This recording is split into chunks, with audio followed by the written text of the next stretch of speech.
Hello everyone and welcome to our top 10 PC games of 2015. Quite a lineup at number 10. A little bit controversial on this one. Elementary, my dear Batson. Can there really be anyone else who thinks that's a good look? Yeah, we have Batman Arkham Knight. I know what you guys are thinking. You know, this is probably the biggest PC port fuck up of all time. Really just done horribly. But if actually, you do get it running well, it is actually an amazing game.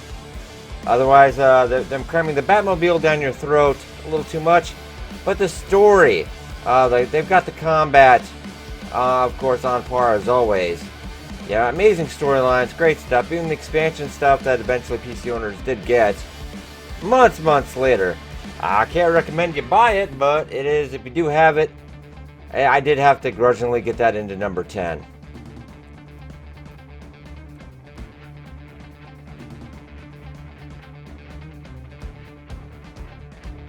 Alright, number 9 we have Hand of Fate. This is an RPG with a Fable type combat. Really good stuff. It's really mostly powered by the narrator, the dealer. His voice narration really makes the game.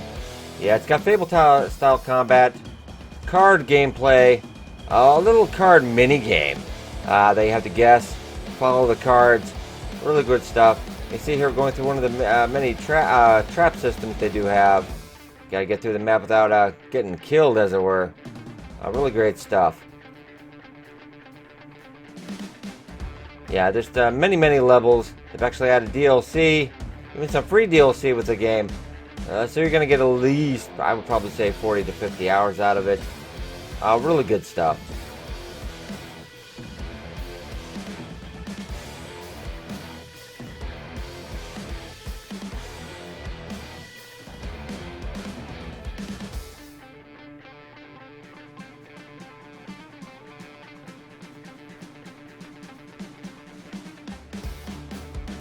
Okay, number 8, we have Galactic Civilization 3.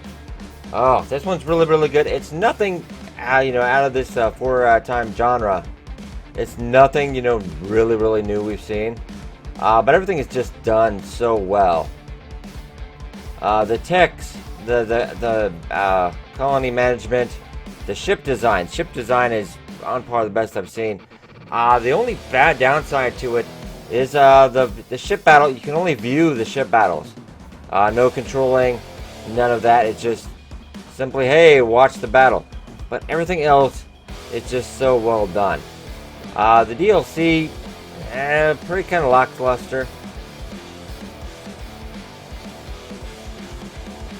Alright, but then that brings us to number 7, City Skylines.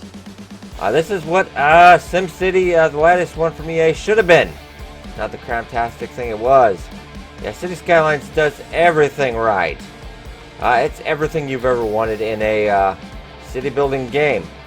Yeah, the water, the power, everything just maps so well. Quite a bit of land, unlike, latest SimCity, you were very limited on how far you could build. This, you got quite a playground to play with.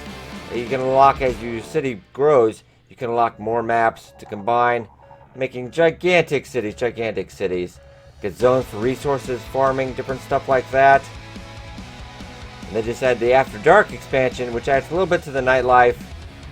Different with the lighting system. You can zoom in, you can name everything. You can name cars, businesses, people, everything. There's no end to the customization on this one.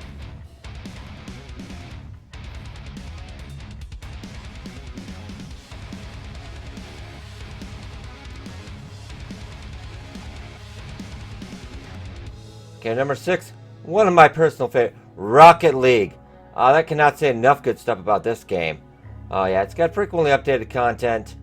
It's just this really simple, awesome game. This concept, you're playing mini cars with a giant soccer ball. Why didn't anybody ever think of this before? It is just so many, with a lot of customization options for your cars, unlocking as you earn them as you go. It's really quite something. Yeah, with an in-depth community, it's got still quite a good community. Doesn't seem to be slowing down. It's got ranked gameplay also. So if you got that OCD, I think this one should almost be an esport. It's just really that good.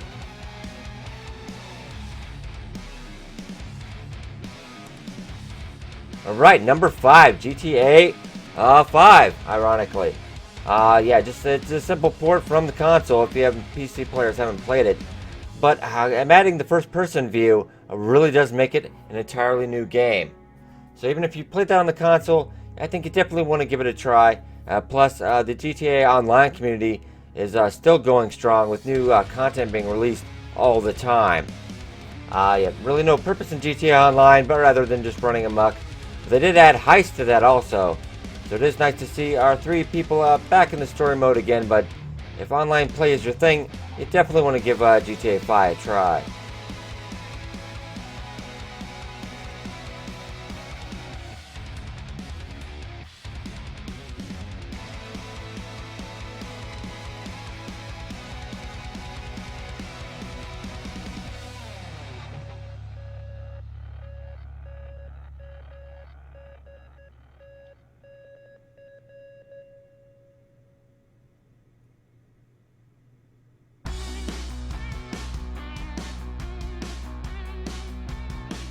Alright, number 4, Pillars of Eternity. Isometric top-down RPG. It does have an insane amount of reading. It does have an insane amount of reading involved. But the quest, everything is so well done. If you're a fan of Baldur's Gate, this is going to be your crack. There's just so much to do, so much to see.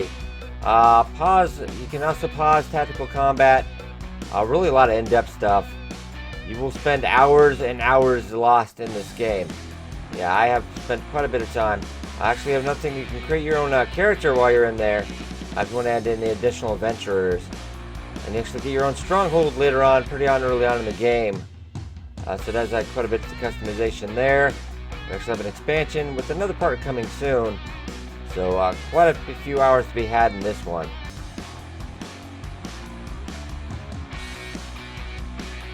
Alright, number 3. Metal Gear Solid 5, Hideo Kojima. Oh, what can I say about this one?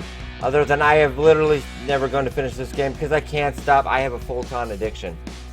I cannot stop Photoning stuff. That Photon device, forget about it. I just love it. That should be added to every game.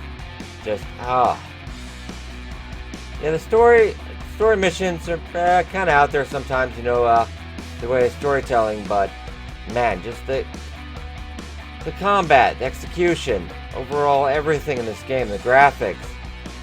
Man, it's just one of my favorites of the year.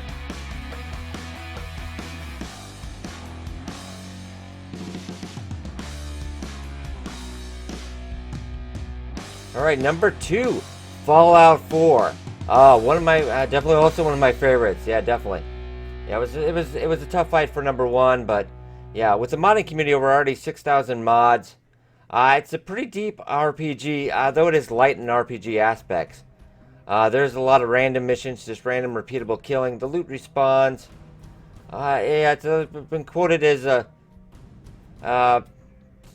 big pond, but it's pretty shallow.